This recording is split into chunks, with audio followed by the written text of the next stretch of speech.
Monseigneur, nous l'avons dit, ce 30 novembre, début de l'Avent, pour nous les chrétiens, une période importante. Vous présidez une Eucharistie le 30 au centre fermé de Vothem. C'est une volonté de votre part, justement, à ce moment-là ? Oui, c'est vrai, c'est vraiment dans la perspective de Noël, de la préparation de Noël. Je voulais aller une fois au centre fermé, donc j'ai obtenu la permission de pouvoir célébrer l'Eucharistie là-bas. Il se fait que Baudoin Charpentier, le vicaire épiscopal qui s'occupe de la dimension sociale, y va déjà régulièrement. Et moi, j'aurai l'occasion d'y aller aussi. Je trouve que c'est important pour rencontrer les migrants qui sont là en attente, dans un lieu fermé, donc triste, qui sont dans l'angoisse par rapport à leur situation. C'est vraiment très important d'être présent au milieu d'eux. Nous avons là-bas, je connais une jeune femme qui vient justement d'accoucher, qui est là, une jeune Congolaise dont le frère est en Belgique, mais qui n'a pas encore obtenu ses papiers. C'est triste pour cette jeune femme de devoir accoucher dans ces situations-là. Je connais une autre qui est catéchumène, qui a pu participer à la préparation au baptême des adultes et qui, à cette occasion, a pu sortir du centre pour la préparation et elle pleurerait de joie de pouvoir faire quelque chose en dehors du centre de manière exceptionnelle.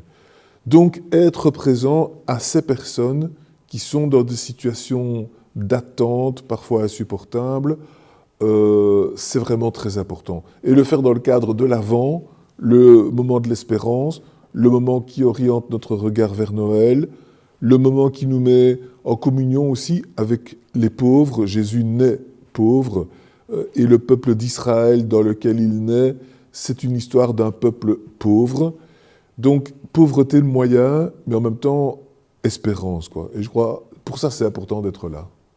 Justement, à ce propos-là, et c'est une parenthèse, le 30 novembre, l'abbé Pierre Anosset a décidé, avec les 12 clochers de la commune Chaudfontaine-Thro, d'organiser aussi une messe dans le courant de votre kairos pastoral, c'est-à-dire pauvres au milieu des pauvres. Donc une initiative, plus de 500 paroissiens, une récolte de vivres non périssables pour les moins favorisés de la commune. On rentre aussi dans l'Avent. C'est bien, c'est une bonne initiative. Donc ce document que j'ai écrit, je l'ai appelé Kairos, ce qui veut dire le moment favorable. Je crois que nous vivons un moment favorable dans notre Église, avec le pape François, avec le renouveau qu'il insuffle dans notre vie d'Église. Et je pense que l'accent du pape François, c'est justement la solidarité. C'est la solidarité avec les plus pauvres.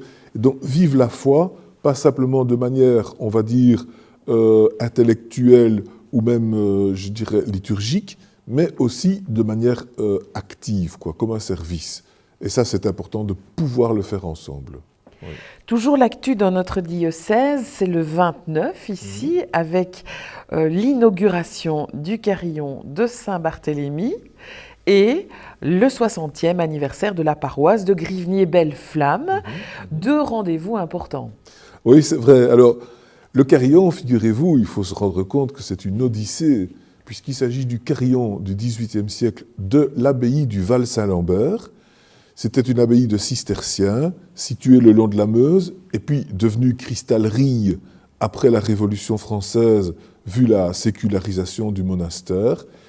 Et donc, cette abbaye est devenue une usine. Le carillon ne servait évidemment plus à rien dans le clocher. L'église, d'ailleurs, a été détruite, mais le carillon a été sauvé. Et il a été installé, à l'époque, début XIXe siècle, dans la tour de Saint-Barthélemy, où il a commencé à fonctionner. Mais on s'est rendu compte, il y a de cela 50 ans, quand l'église était en mauvais état, que le carillon provoquait des vibrations dans la tour et risquait de faire tomber les tours parce qu'il était mal installé. Les poutres étaient mises dans la maçonnerie et les vibrations des cloches se transmettaient par les poutres à la maçonnerie. Il fallait donc trouver un autre moyen. C'est ce qu'on a fait maintenant, c'est ce qu'on appelle un beffroi, c'est-à-dire un coffre de bois qui est simplement posé sur des socles et à l'intérieur duquel se trouve le carillon. Donc, en sonnant, le carillon ne transmet plus les vibrations à la muraille et il peut alors correctement fonctionner. Donc c'est un travail énorme qui a duré presque 50 ans. C'est l'achèvement donc de la restauration de Saint-Barthélemy. Je dirais, c'est la seule chose qui manquait, après les orgues, le carillon. Et il va évidemment servir à toute la ville, tout le quartier des environs. Je trouve que c'est un signe de joie et moi je dirais presque une résurrection pour cet instrument tricentenaire. Ça vaut donc la peine de participer à l'inauguration. Est-ce que, comme avec l'orgue, vous allez donner un petit air ? Un petit air ou une bénédiction ou... Alors la bénédiction, ce sera pour plus tard. Ici, c'est simplement l'inauguration.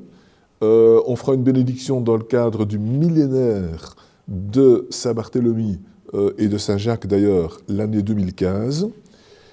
Ici, c'est une inauguration de type plutôt civil. On fera évidemment une petite prière, mais pas vraiment une bénédiction, c'est reporté à plus tard. Mais voilà, c'est un moment très important auquel je me réjouis de participer. Le 60e anniversaire de la paroisse de Grivnier-Belle-Flamme. Voilà, c'est très bien aussi, c'est très intéressant. Pourquoi ? Parce que cette paroisse de Belle-Flamme, c'est un peu une paroisse, on va dire, de banlieue. C'est une paroisse moderne, c'est une église moderne, un quartier qui autrefois était encore pleine campagne, un quartier dynamique, beaucoup de jeunes familles, enfants, avec tout près une école, un terrain de sport et ainsi de suite. Voilà, c'est un quartier dynamique, j'ai déjà été là-bas, je le connais bien, et je suis content d'y retourner pour cet anniversaire, parce que tout le monde ne pense pas à célébrer ses 60 ans, mais là, ils y ont pensé justement parce qu'ils vivent quelque chose et ils veulent le partager largement autour d'eux et ils m'invitent pour l'occasion. Voilà, je trouve que c'est une très belle occasion. On va parler un peu des professeurs de religion. Il y a eu l'Assemblée générale des professeurs de religion catholique. C'était le mercredi 12 novembre dernier. On en a parlé dans la presse générale. La thématique 2014, c'était citoyenneté, vivre ensemble au cours de religion catholique, ce qu'on y fait et pourquoi. Elle s'inscrivait aussi dans l'actualité avec, on le sait, l'inscription dans la déclaration de politique communautaire du gouvernement, dont l'objectif serait de supprimer 1 heure de cours philosophiques au profit d'1 heure de citoyenneté dans l'enseignement officiel uniquement depuis la première primaire jusqu'à la dernière année de secondaire, jusqu'à la réto. Alors sur ce point, qu'en pensez-vous ? Donc c'est une très mauvaise idée. Supprimer, ou plus exactement couper en 2 le cours de religion qui comprend 2 heures, en faisant 1 heure de citoyenneté et 1 heure de religion, va rendre le cours presque impossible à donner parce que les professeurs devront courir d'une classe à l'autre sans arrêt, les horaires vont être un casse-tête chinois, et va créer en plus une espèce de concurrence entre l'heure de citoyenneté et l'heure de religion. Moi, je pense qu'il faut garder des blocs de 2 heures et introduire la citoyenneté très clairement dans le programme du cours de religion. C'est d'ailleurs déjà pas mal le cas pour la religion catholique. On peut le formaliser davantage. Ce serait beaucoup mieux, ce serait une cohérence plus nette, ce serait une manière de montrer aussi que la religion, ce n'est pas autre chose que la citoyenneté, et ça n'est pas contre la citoyenneté. Donc je pense qu'il est important de garder la cohérence du cours de religion, parce que dans le cours de religion, il y a une motivation. Il y a une motivation du professeur, il y a une tradition qui se base sur, pour le christianisme, 2 millénaires de vie chrétienne, avec des références très importantes qu'on ne peut pas gommer. Des références comme l'Évangile, des références comme des grands saints, Saint François d'Assise. Ça, ce sont les bases de notre culture occidentale. Si on vous dit qu'on peut parler de citoyenneté sans parler de types de personnages comme ceux-là, qui sont profondément inspirés de la dimension évangélique, on va parler de citoyenneté d'une manière complètement déconnectée.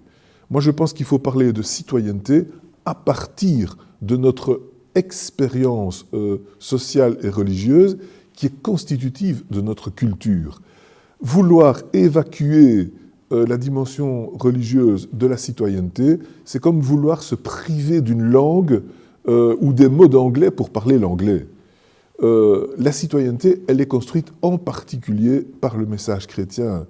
Et donc, je trouve qu'on ne peut pas dissocier. Mais on peut formaliser clairement, dans le cours de religion, la dimension de citoyenneté, la dimension plus sociale, au fond, de l'être humain, et l'aborder d'une manière bien clairement définie, avec des programmes, des méthodes claires, connues, et qui ne sont pas du tout des moments, je dirais, de bourrage de crâne religieux. Il s'agit au contraire d'une manière d'aborder la religion comme un outil qui nous fait travailler aujourd'hui. Et ça, ce serait utile à tout le monde, que ce soit les catholiques, les protestants, les musulmans, les juifs. Chacun peut faire l'effort de clarifier comment il parle de la citoyenneté. Sans quoi, on risque alors de faire de l'heure subsistante de religion un peu un lieu plus fondamentaliste, par opposition à la citoyenneté. Donc franchement, je trouve que là, il faut légèrement corriger le projet, la déclaration de politique communautaire et introduire la dimension de citoyenneté dans le cours de religion.